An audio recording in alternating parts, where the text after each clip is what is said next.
Okay, I'm back, y'all, in Divinely Grateful Risings. How are y'all doing today? I hope you're having a fantastic and amazing day. Welcome to the message. Welcome to the spirituality. Y'all know we over here serving spirit and glam with a touch of beauty, fashion, and faith. Y'all, you know what to do, ski booski. Come in, like the live, share the love, turn your notifications on so you're notified anytime I go live or post a video.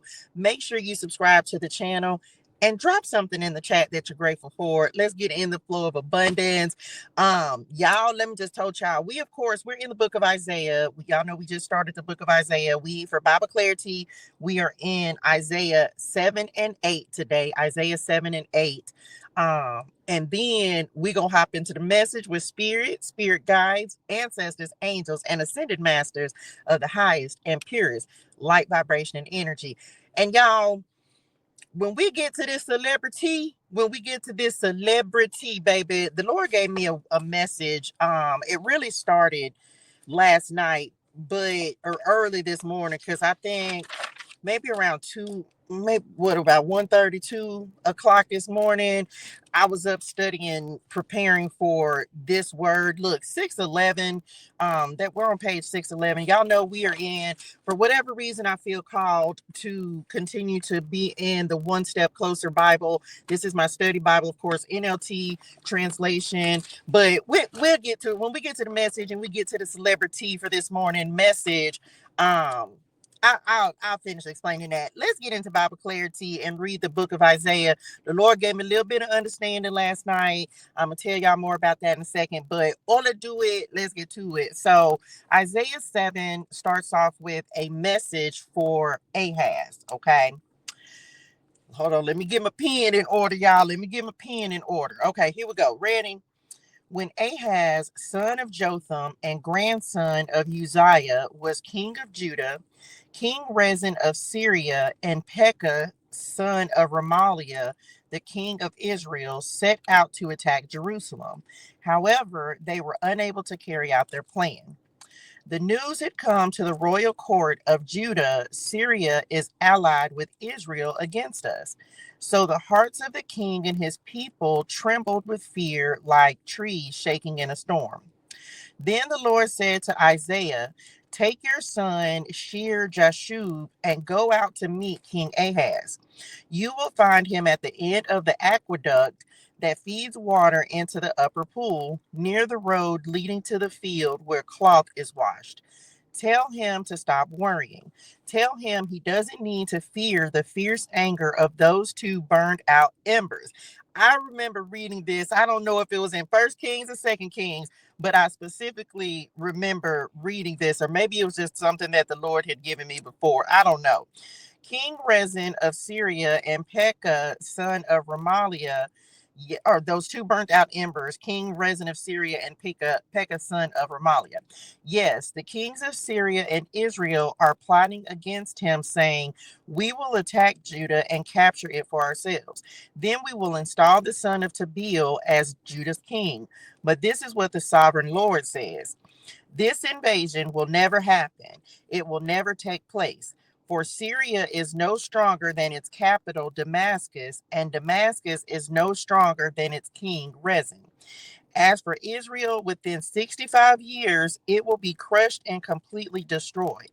Israel is no stronger than its capital, Samaria, and Samaria is no stronger than its king, Pekah, son of Remaliah. Unless your faith is firm, I cannot make you stand firm. Drop this in the chat. I'm standing firm. The sign of Emmanuel. Now, for those, if you know, you know, y'all. One of the scriptures that we talk about all the time over here on this channel is the sign that the Lord gives to Ahaz. 7:11, right? Isaiah 7 and 11. We're getting ready to read it. So here we go. The sign of Emmanuel.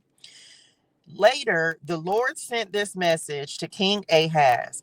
Ask the Lord your God for a sign of confirmation, Ahaz. Make it as difficult as you want, as high as heaven or as deep as the place of the dead. But the king refused. No, he said, I will not test the Lord like that. Then Isaiah said, "Listen well, you royal family of David. Isn't it enough to exhaust human patience? Why must you exhaust the patience of my God as well?" All right, then.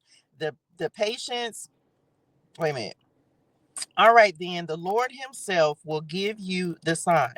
Look, the virgin will conceive a child. She will give birth to a son and will call him Emmanuel, which means God is with us. By the time this child is old enough to choose what is right and reject what is wrong, he will be eating yogurt and honey. For before the child is that old, the lands of the two kings you fear so much will both be deserted. Then the Lord will bring things on you, your nation, and your family, unlike anything since Israel broke away from Judah. He will bring the king of Assyria upon you. In that day, the Lord will whistle for the army of southern Egypt and for the army of Assyria. They will swarm around you like flies and bees. They will come in vast hordes and settle in the fertile areas and also in the desolate valleys, caves, and thorny places. In that day, the Lord will hire a razor from beyond the Euphrates River, the king of Assyria, and use it to shave off everything, your land, your crops, and your people. In that day, a farmer will be fortunate to have a cow and two sheep or goats left. Nevertheless, there will be enough milk for everyone because so few people will be left in the land. They will eat their fill of yogurt and honey. In that day, the lush vineyards, now worth 1,000 pieces of silver, will become patches of briars and thorns. The entire land will become a vast expanse of briars and thorns, a hunting ground overrun by wildlife. No one will go to the fertile hillsides where the gardens once grew, for briars and thorns will cover them. Cattle, sheep, and goats will graze there. Isaiah 8. Of course, this is prophesying Isaiah, the sign of Emmanuel, prophesying the birth of Jesus, right? The coming Assyrian invasion.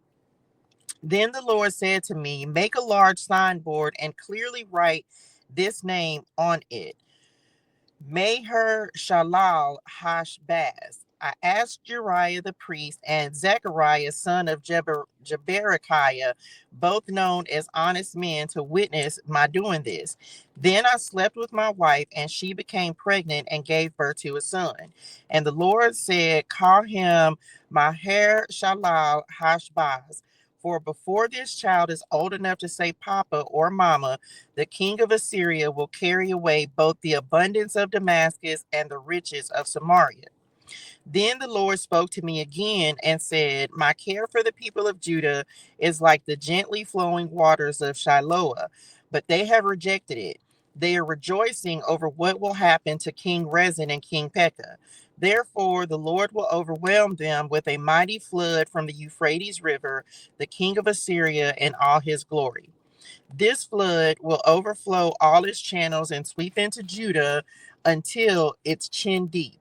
It will spread its wings, submerging your land from one end to the other, O Emmanuel. Huddle together, you nations, and be terrified. Listen, all you distant lands.